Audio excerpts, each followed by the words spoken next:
الحمد لله نحمده ونستعينه ونستغفره ونؤمن به ونتوكل عليه ونعوذ بالله من شرور أنفسنا ومن سيئات أعمالنا من يهده الله فلا مضل له ومن يضلله فلا هادي له ونشهد أن لا إله إلا الله وحده لا شريك له ونشهد أن سيدنا ومولانا محمدا عبده ورسوله أما بعد صدر محترم جمعیت علماء کے ورکرز اور تمام حاضرین کرام،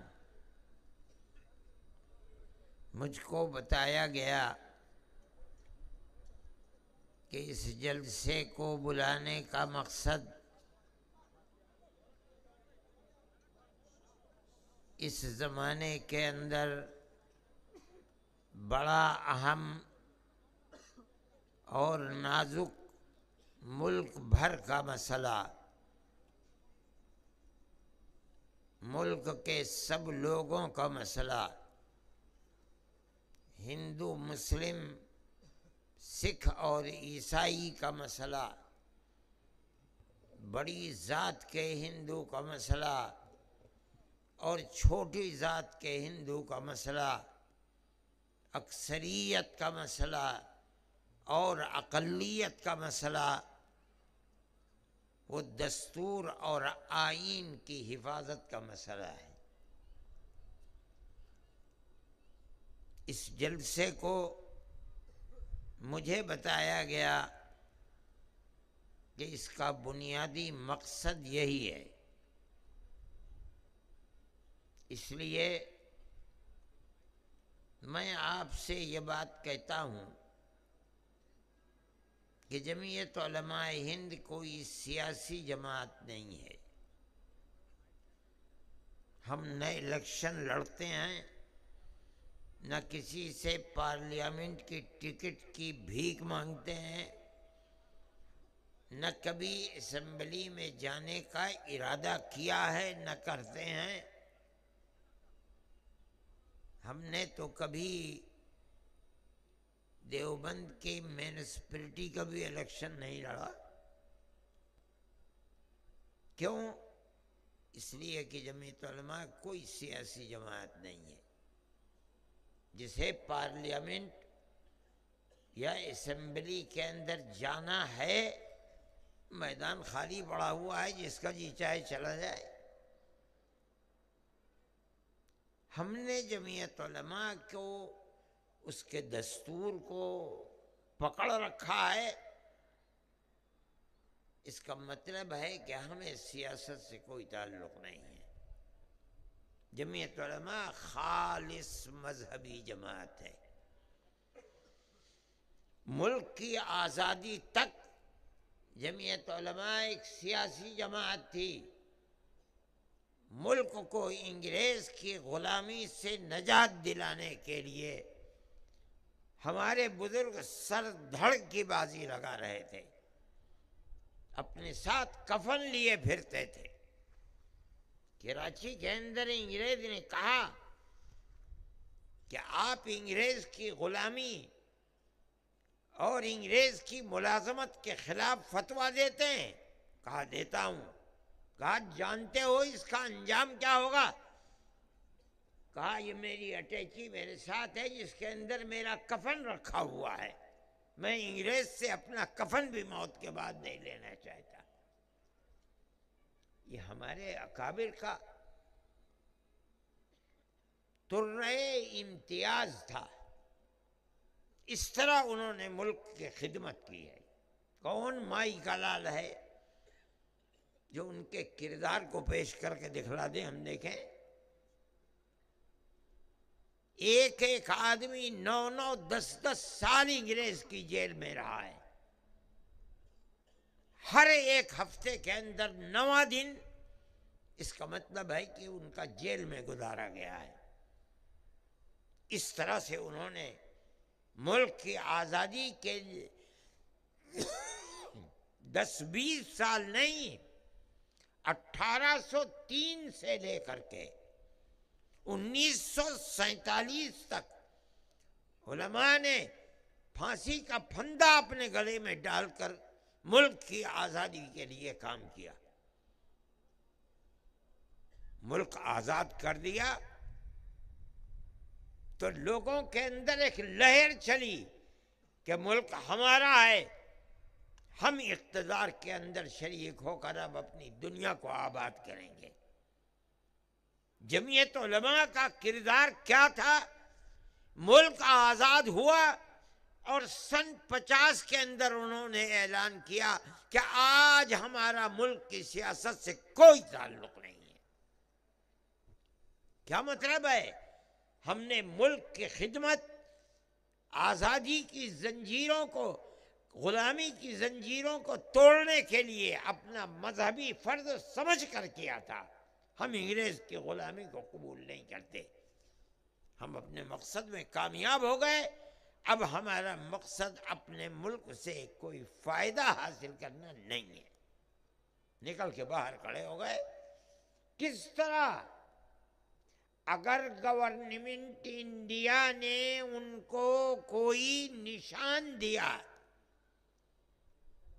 کوئی تمغہ دینا چاہا کہ تمہاری خدمات کی بنیاد کے اوپر ہم تمہیں یہ تمغہ دیتے ہیں، انکار کر دیا، ہم کسی تمغے کو قبول نہیں کرتے.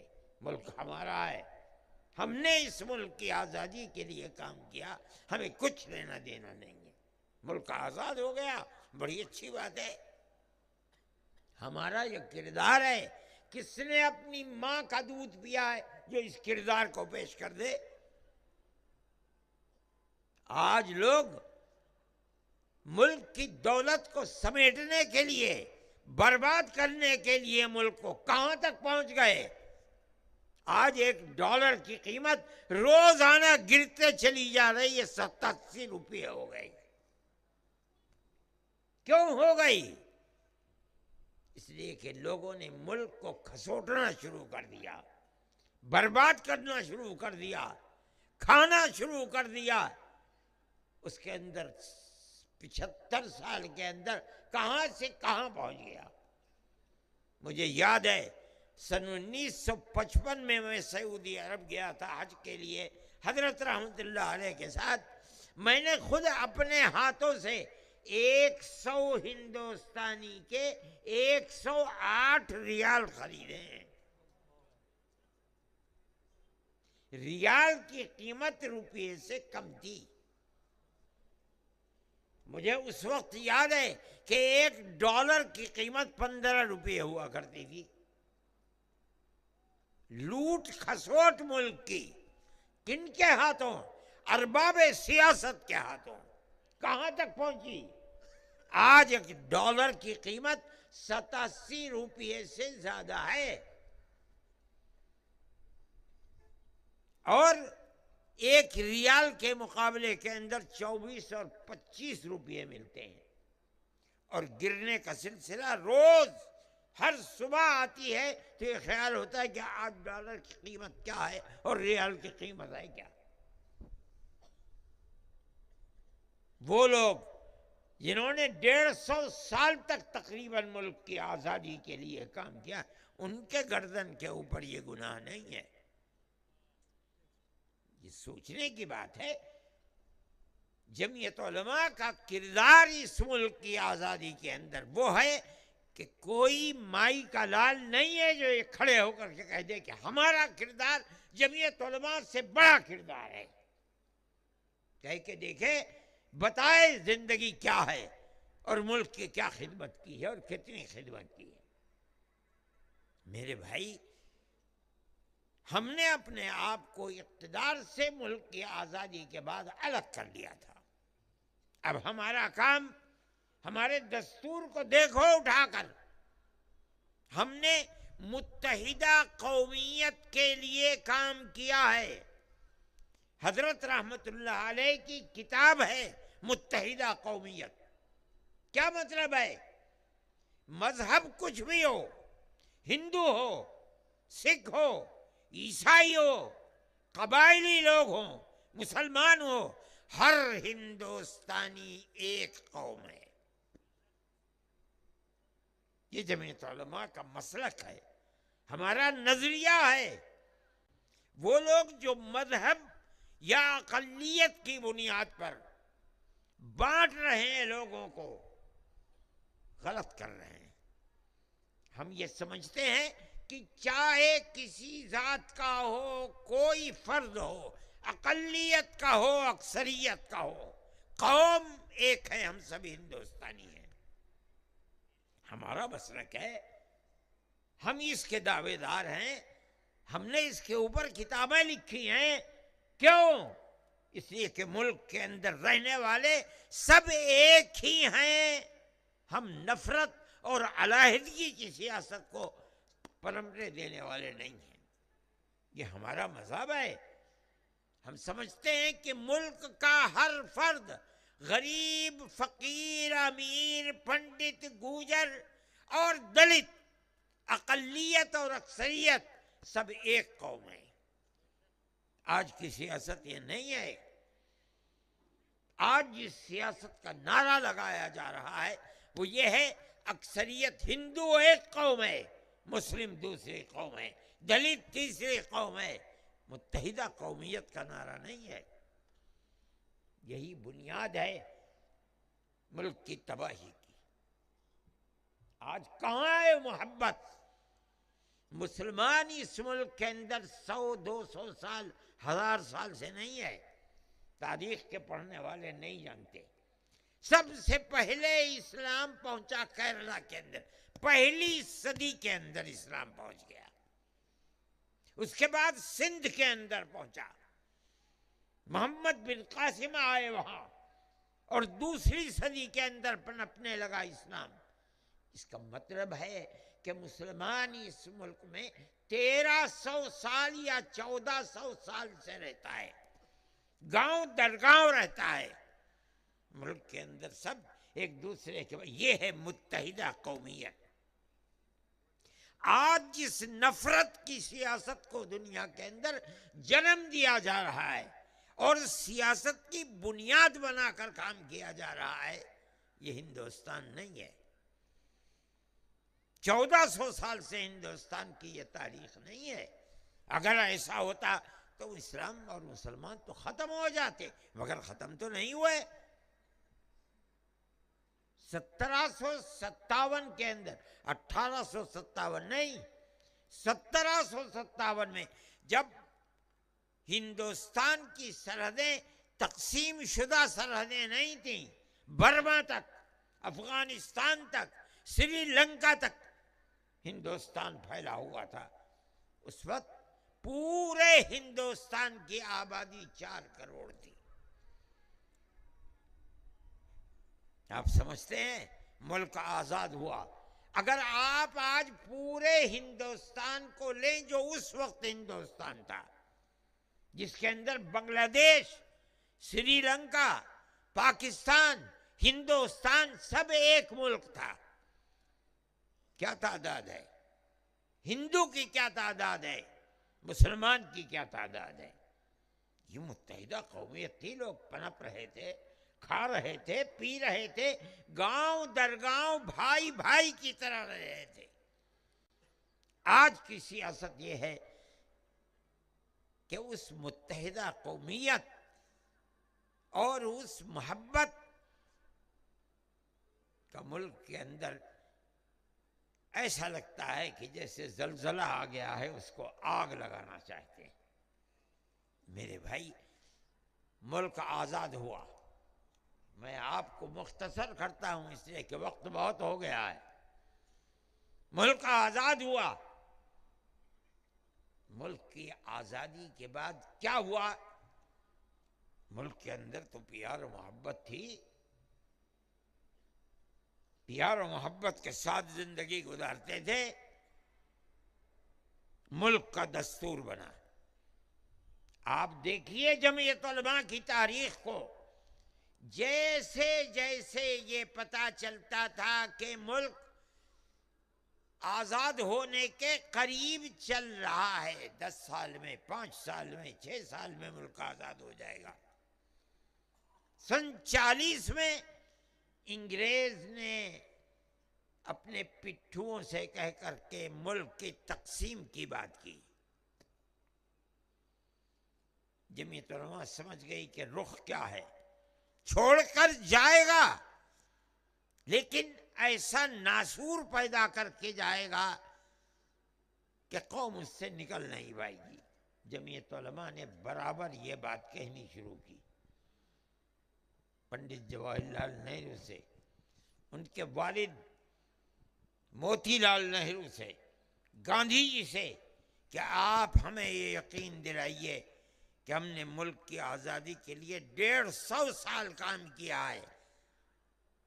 صرف دلی کے اندر 32,000 علماء کو پھانسی دی گئی. یہ ہماری تاریخ ہے. آپ ہمیں یقین دلائیے کہ ملک آزاد ہوگا تو اس کا دستور سیکولر دستور ہوگا. ہمارے پاس تحریریں موجود ہیں اور وہ یقین دلاتے چلتے تھے کہ ملک آزاد ہوگا تو ملک کا دستور سیکولر دستور ہوگا. ملک آزاد ہو گیا، بدقسمتی سے تقسیم بھی ہو گیا تو ایک طاقت ملک کے اندر اٹھی اور اس طاقت نے یہ کہنا شروع کیا کہ مسلمان نے اپنا حق لے لیا. اس لیے اسلام کے نام پر لیا ہے، اسی مذہب کے نام کے اوپر اب ہندوستان کا دستور بنے گا. ہمارے اکابر تھے جو پکڑ کر کے بیٹھ گئے. مولانا ابوالکلام آزاد، مولانا مدنی، مفتی کفایت اللہ صاحب، اور یہ کہا کہ ہم سے وعدہ کیا تھا، ہم نے 150 سال ملک کی آزادی کے لیے قربانی دی. آپ نے ہم سے وعدہ کیا کہ ملک آزاد ہوگا تو سیکولر دستور بنے گا. اگر ملک کی تقسیم پر دستخط کیے ہیں، تم نے کیے ہیں دستخط، ہم نے نہیں کیے دستخط. اس لیے ملک کا دستور سیکولر دستور بنے گا. شریف لوگ تھے، ہماری خدمات کو جانتے تھے. آج تو ملک کے اندر جو آج بیٹھے ہوئے ہیں کرسی پر، انہیں پتہ بھی نہیں کہ ملک کی آزادی کی تاریخ کیا ہے. میرے بھائی، دستور سیکولر بن گیا. سیکولر دستور بننا، اس کے اندر بنیادی کردار جمعیت علماء کا کردار ہے. کون سی، آج تو ہر آدمی اپنی جیب میں جماعت لیے پھرتا ہے. کون سی جماعت تھی اس وقت؟ ایک طرف کانگریس تھی، دوسری طرف ملک کی سیاست کے اندر آزادی جمعیت علماء تھی. جمعیت علماء پکڑ کر کے بیٹھ گئی. یہاں تک کہ یہ جو دفعات ہیں 25، 26، 29، جس کے اندر ہر اقلیت کو حق دیا گیا ہے کہ وہ اپنے مذہب کے اوپر چل سکتی ہے، مذہبی ادارے قائم کر سکتی ہے، تبلیغ کر سکتی ہے، اپنے مذہب کے لیے کام کر سکتی ہے. یہ ہے ہمارا آئین. ہم اسی آئین کی دہائی دیتے ہیں. دنیا بول رہی ہے، ہندو بول رہے ہیں، مسلمان بول رہے ہیں، سکھ بول رہے ہیں کہ ملک کے دستور کو محفوظ کرو. تم دستور کو آگ لگانا چاہتے ہو، ہم نہیں ایسا ہونے دیں گے. کیوں لگا رہے ہیں آگ؟ وہ اقلیت کو جینے کا حق نہیں دینا چاہتے. میرے بھائی، یہ ہمارا کردار ہے. جمعیت علماء ہند، جمعیت علماء، ہم یہ بات کہتے ہیں کہ ملک کا آئین ہے، دستور ہے. دستور کے اندر سیکولرزم گھول کر رکھا گیا ہے. اس کے اندر کردار ہمارا ہے. کوئی مائی کلال ہے کھڑے ہو کر کہہ دے کہ نہیں ہے. ہماری خدمات ہیں، 150 سالہ خدمات ہیں. آج جو کرسی اقتدار پر بیٹھے ہیں، کہیں اگر ان کے اندر ہمت سر اٹھا کر انہوں نے ملک کو آزاد کرا ہے، کہیں دیکھیں ہم. وہ کیا جانے کی دستور کی قیمت کیا ہے. جمعیت ہم علماء کہتے ہیں ہند یہ دستور ہے اور ہمارا بنوایا ہوا دستور ہے، ملک کا دستور ہے. اگر اس دستور کو آگ لگے گی ملک کو آگ لگ جائے گی. تمہارے اندر طاقت نہیں ہے کہ تم وہ کردار پیش کرو جو 150 سال نہیں 200 سالہ کردار اس ملک کو بنانے کے لیے ہے. نہیں کر سکتے تم. میرے بھائی، یہ ہمارا ایک نظریہ ہے. ہم یہ کہتے ہیں کہ آئین ملک کا آئین ہے، ملک کے بسنے والوں کی فلاح و بہبود کے لیے ہے. اس آئین کی حفاظت ملک کی حفاظت ہے. جو اس آئین کو برباد کرنا چاہتے ہیں، اس کا مطلب ہے کہ وہ ملک کو برباد کرنا چاہتے ہیں. کیا چیز ہے آئین؟ کیا چیز ہے؟ کیوں کہتے ہیں؟ اس کا مطلب یہ ہے، اس کو سمجھنا چاہیے. اس آئین نے اکثریت اور اقلیت کو ایک پیغام دیا ہے. مذہب، ہر اقلیت، ہر مذہب، چاہے وہ 100 ہے چاہے 1000 مذہب ہے، ہر انسان کو اپنے مذہب پر مرنے اور جینے کا حق ہے. یہ ہے سیکولرزم.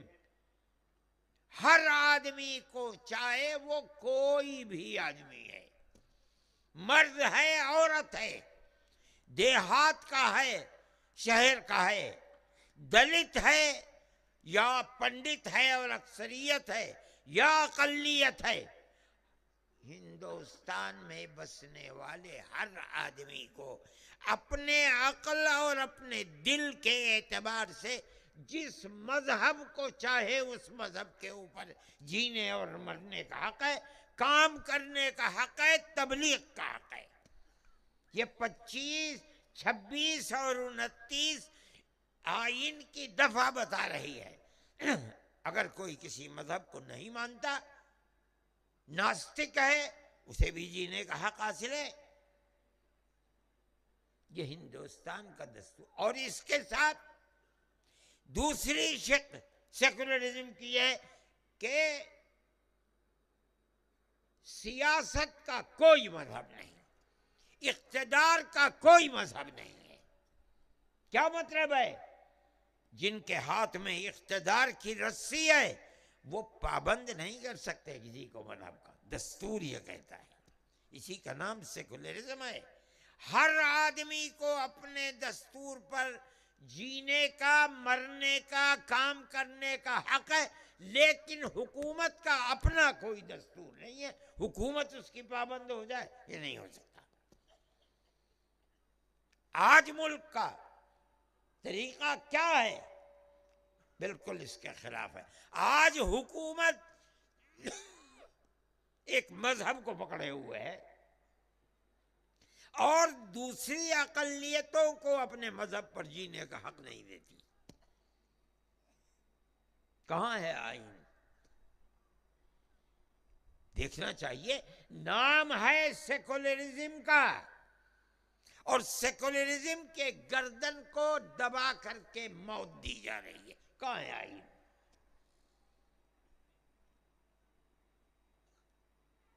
کسی اقلیت کو، میں کہتا ہوں کھل کر کے، مسلم اقلیت کو مذہب پر جینے کا کیا حق دے رہے ہیں آپ؟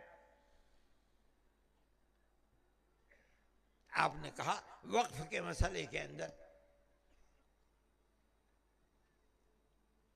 میں جس دن بہار میں ہمارا جلسہ ہوا ہے جمعیت علماء کا، اس دن رات میں مجھ سے ایک صاحب نے کہا کہ آج پرائم منسٹر کی تقریر ہوئی ہے، اس کے اندر کہا ہے کہ وقف کا ذکر کہیں دستور کے اندر نہیں ہے. میں نے کہا عجیب و غریب چیز ہے.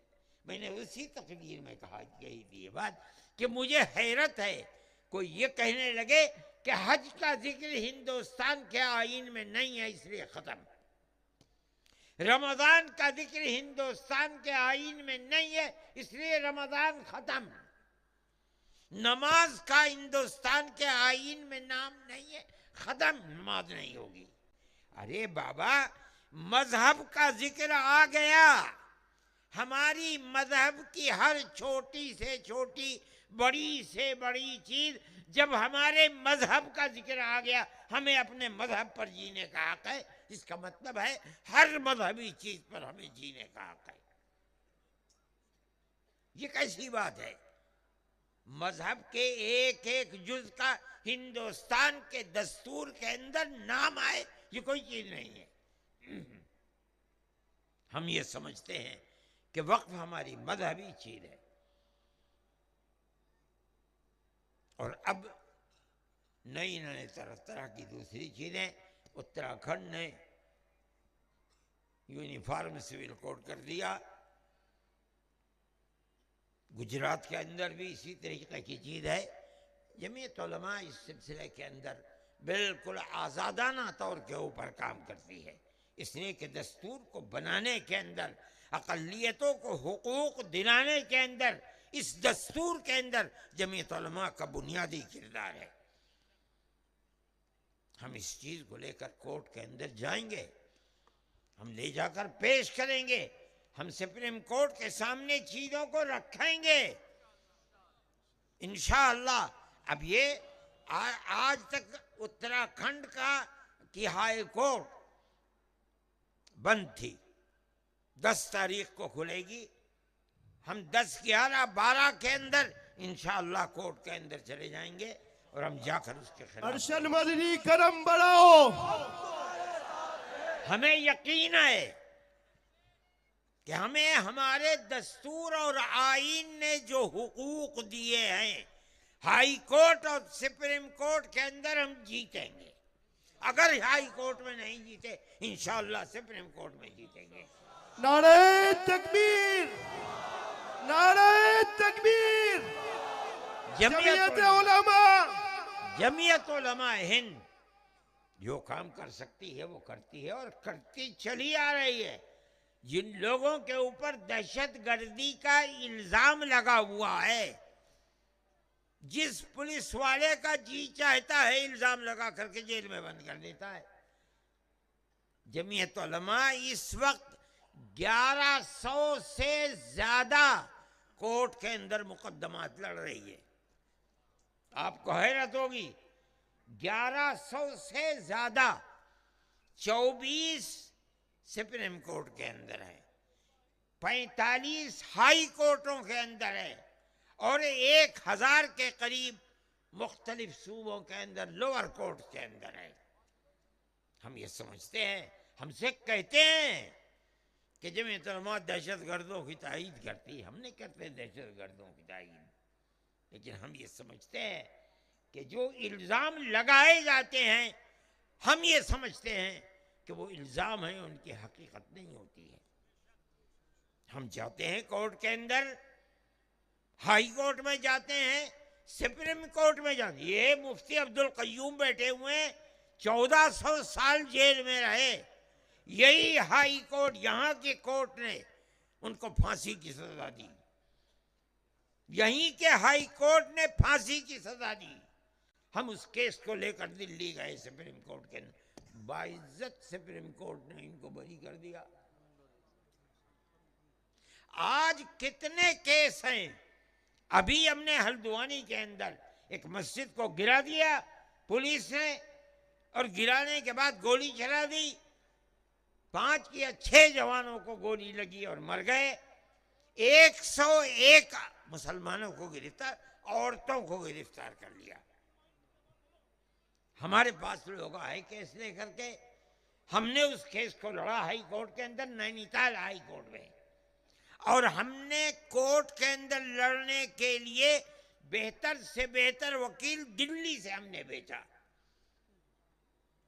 ہر مرتبہ جانے کے 5 لاکھ روپے لیا کرتا تھا۔ ہم نے کہا ٹھیک ہے، ہمارا کیا ہے بھائی، اس ہاتھ سے ہم لیتے ہیں، اس ہاتھ سے دے دیتے ہیں۔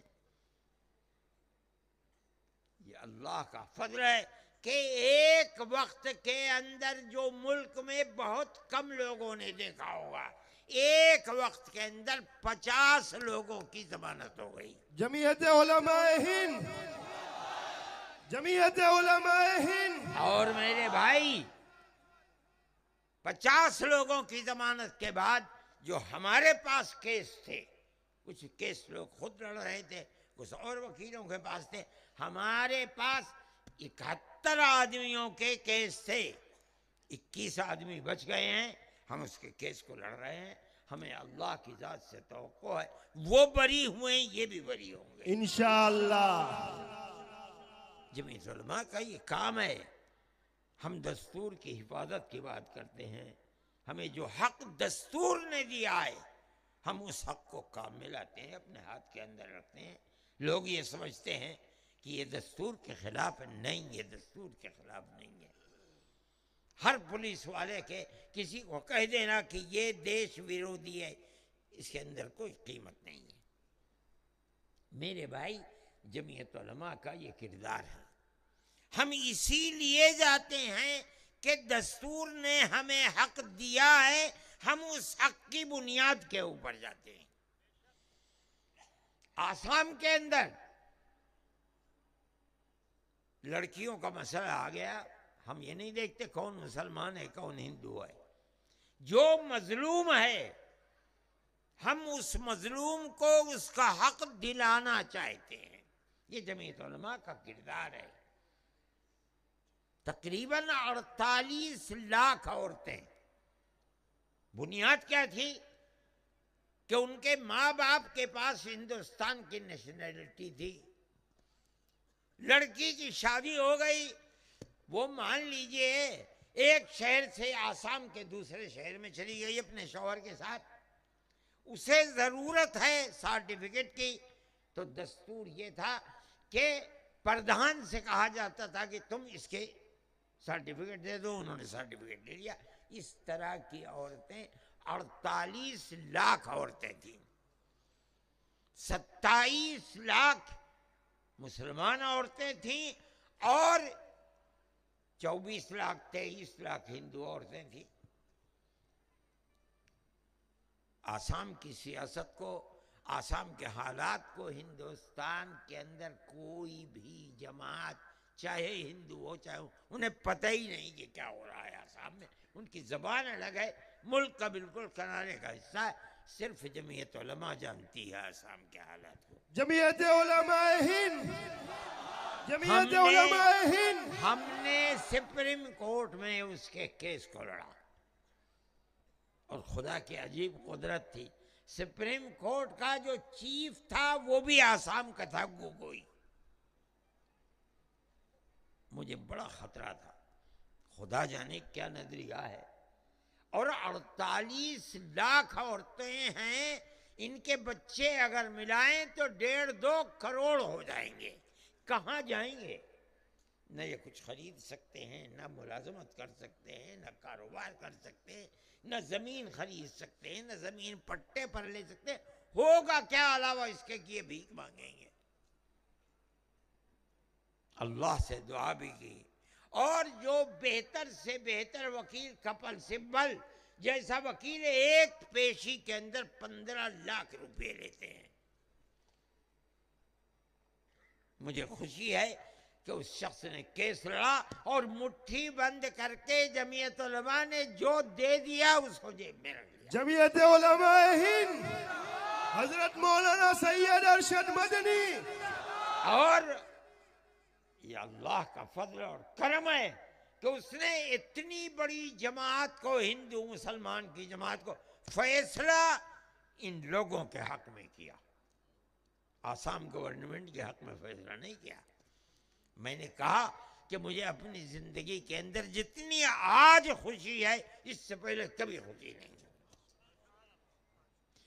جمعیت علماء یہ کام کرتی ہے، اس میں لاکھوں ہندو ہیں، ہوا کریں مظلوم ہیں.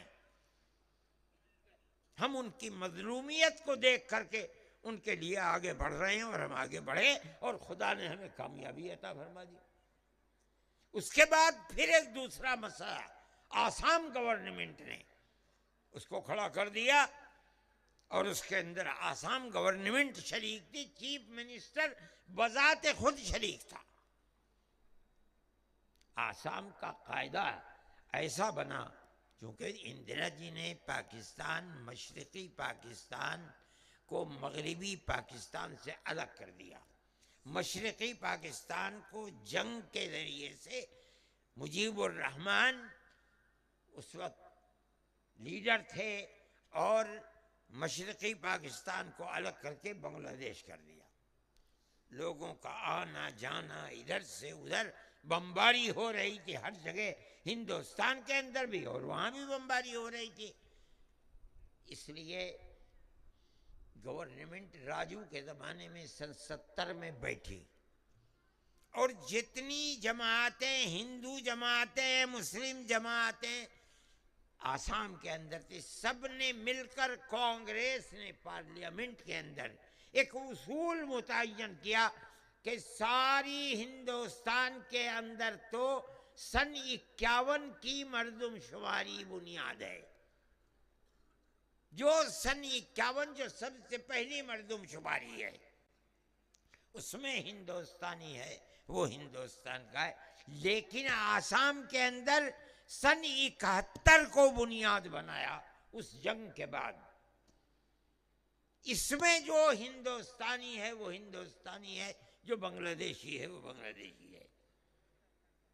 اب ان کی تو جان پر کھیلی جا رہی تھی، اس لیے انہوں نے یہ کہا کہ نہیں، جس طرح سارے ہندوستان میں 51 ہے، اسی طرح آسام کے اندر بھی 51 کو بنیاد بنایا جائے۔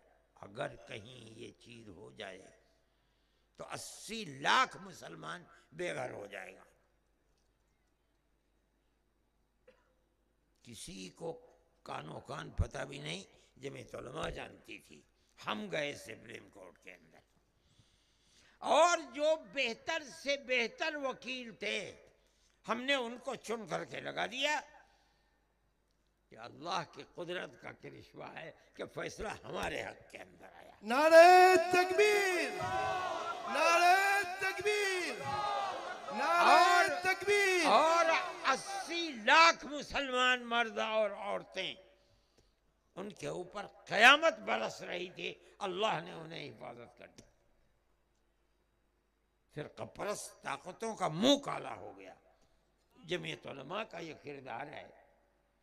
ہم کوئی سیاسی جماعت نہیں، ہم تو مظلوم کی مدد کرتے ہیں۔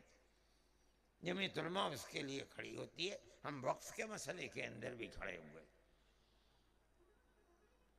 اس وقف کے مسئلے کے اندر ہم کھڑے ہیں، اور ہم جا رہے ہیں کورٹ کے اندر، اور ہمیں یقین ہے کہ انشاءاللہ وقف کے مسئلے کے اندر بھی ہمیں کامیابی ہوگی انشاءاللہ ثم انشاءاللہ۔ اسی طرح یونیفارم سول کوڈ کے مسئلے کے اندر بھی ہم جا رہے ہیں۔ یہ مسئلہ کوئی صوبائی مسئلہ نہیں ہے، یہ مسئلہ ہندوستان کی مرکزی گورنمنٹ کا مسئلہ ہے۔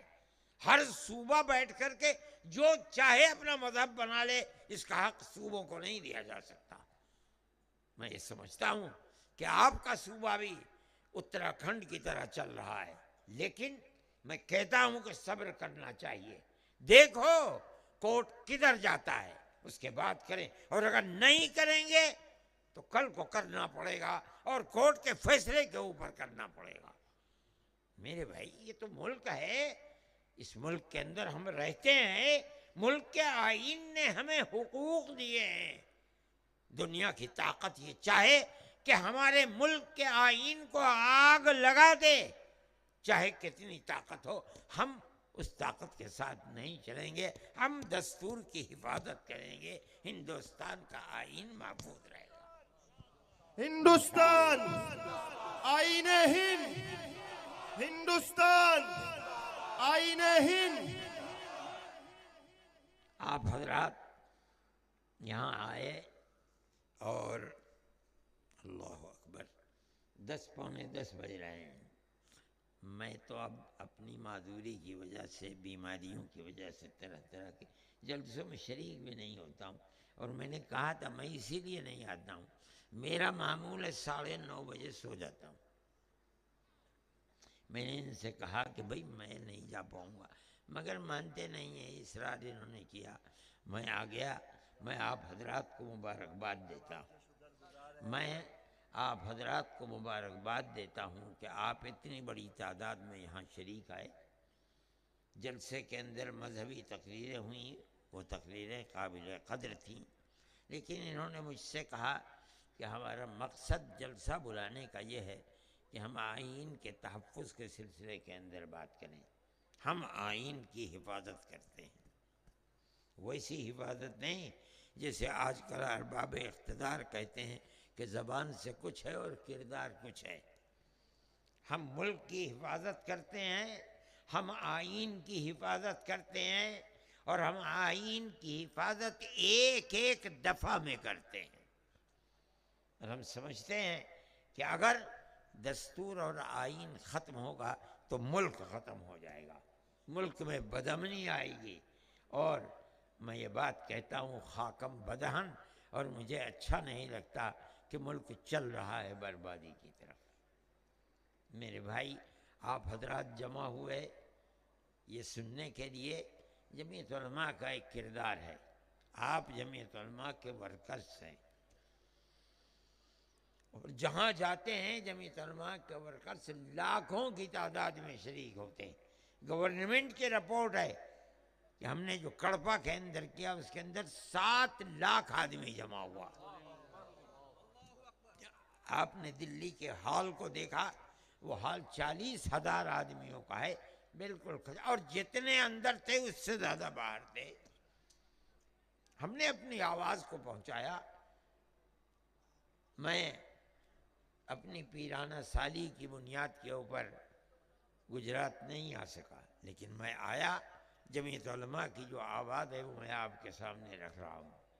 مجھے آپ سے کسی چیز کی طلب نہیں ہے، میں یہ کہتا ہوں کہ آپ جب ہاتھ اٹھا کر دعا کریں تو آپ اپنے ملک کے لیے پیار و محبت، صلح و آشتی اور امن و امان کی دعا کریں، مذہب سے اوپر ہو کر یہ دعا کریں کہ ملک کے ہر بسنے والے کے دل میں ایک دوسرے کے ساتھ پیار و محبت ہونی چاہیے۔ جمعیت علماء کا یہی کردار ہے، ہم ہندو مسلم کو نہیں دیکھتے۔ میں ابھی کل دفتر کے اندر تھا اور میں نے یہ معلوم کیا کہ جو وظائف دیے جاتے ہیں کتنے ہندو ہیں اور کتنے مسلمان ہیں۔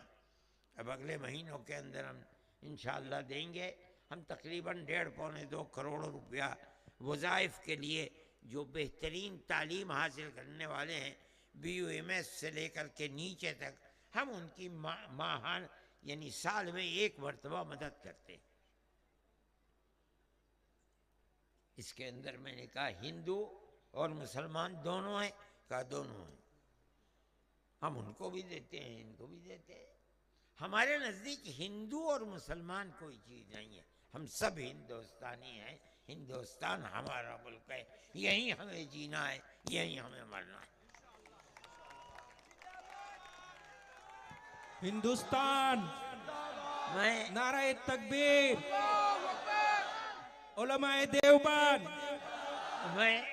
میں مفتی عبدالقیوم صاحب اور دوسرے جمعیت علماء کے ورکرز سے، آپ حضرات سے، اور قرب و جوار کے جن لوگوں نے اس اجتماع کے لیے کوشش کی ہے، محنت کی ہے، اور وہ ورکرز جو اس اجتماع کو پرامن رکھنے کے لیے کام کر رہے ہیں، وہ پولیس والے جو انتظام کو برقرار رکھنے کے لیے خدمت کر رہے ہیں، میں ان سب کا شکریہ ادا کرتا ہوں۔ انہوں نے ہمارے ساتھ تعاون کیا، ہم اپنی بات آپ تک کہہ سکے، اور آپ نے اپنی بات، ہماری بات کو سنا۔ میں آپ سب کا شکریہ ادا کرتا ہوں اور آپ سے اجازت چاہتا ہوں۔ وآخر دعوانا ان الحمد للہ رب العالمین۔ اللہم انا نشہدک انت اللہ لا الہ الا انت، انت الاحد الصمد الذي لم يلد ولم يولد ولم يكن له كفوا احد۔ اللهم صل على سيدنا عبدك ورسولك محمد النبي الأمي وعلى آله وأصحابه وأهل بيته وبارك وسلم كما تحب وترضى عدد ما تحب وترضى. اے اللہ ہمارے اس اجتماع کو قبول فرما، مبارک فرما. ہمارے اس ملک کے اندر سب بسنے والوں کے دلوں میں پیار و محبت کو پیدا فرما، ملک میں امن و امان کو قائم فرما، مذہب سے اوپر اٹھ کر ایک دوسرے کے دل کے اندر پیار کو پیدا فرما. اے الہ العالمین امن و امان کو قائم فرما. ہماری پرانی پیار و محبت کی تاریخ کو ملک میں زندہ فرما. اے الہ العالمین جو طاقتیں اس پیار و محبت کی تاریخ کو آگ لگانا چاہتی ہیں، اے اللہ انہیں خائب و خاسر فرما، ذلیل و رسوا فرما، ناکام و نامراد فرما. اے الہ العالمین ہمارے ملک کے اندر امن و امان کو قائم فرما. اے اللہ ہماری مسجدوں کی حفاظت فرما، ہمارے مدرسوں کی حفاظت فرما، ہمارے دین کی حفاظت فرما، اسلام کی حفاظت فرما، ہمارے بیماروں کو شفا عطا فرما. اے الہ العالمین پریشان حال لوگوں کی پریشانی کو دور فرما دے. اے پروردگار ہم آپ کے کرم کے محتاج ہیں، آپ کرم فرمائیے. اے پروردگار ملک میں امن و امان کو قائم فرمائیے. ہماری پرانی ہزاروں سال کی پرانی تاریخ محبت کی تاریخ کو زندہ فرمائیے، پیار و محبت کو پیدا فرمائیے. اے اللہ جو آگ لگانا چاہتے ہیں ان کی کمر کو توڑ دیجئے، خائب و خاسر فرمائیے اور ملک کے اندر پیار و محبت کو قائم فرمائیے. اے اللہ ہمیں موت دیجئے تو ایمان کے ساتھ دیجئے، میدان محشر میں نبی کریم علیہ السلام کی شفاعت عطا فرمائیے. اور اے اللہ اپنی جنت میں جگہ عطا فرمائیے. ہمارے اکابر کا جو ملک کے اندر محبت اور سکھ اور دوستی کا جو پیغام تھا اور جو خدمات تھیں، اللہ ان کو قبول فرما اور اس کے اندر طاقت پیدا فرما دے. وآخر دعوانا ان الحمد للہ رب العالمین وصلی اللہ تعالی علی خیر خلقہ سیدنا محمد وعلی آلہ واصحابہ اجمعین. جزاکم اللہ خیرا واحسن الجزاء. دیکھو حضرت کو پریشانی میں مت ڈالیں.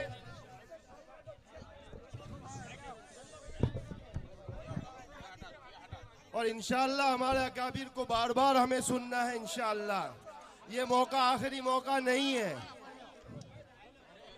لہذا اسٹیج پر کوئی نہ ہے، اسٹیج پر کوئی نہ ہے. وارنٹر حضرات سے درخواست ہے خود بھی اتر جائے.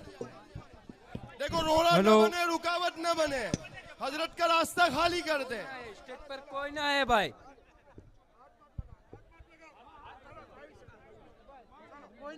حضرت کو جانے کی جگہ دے.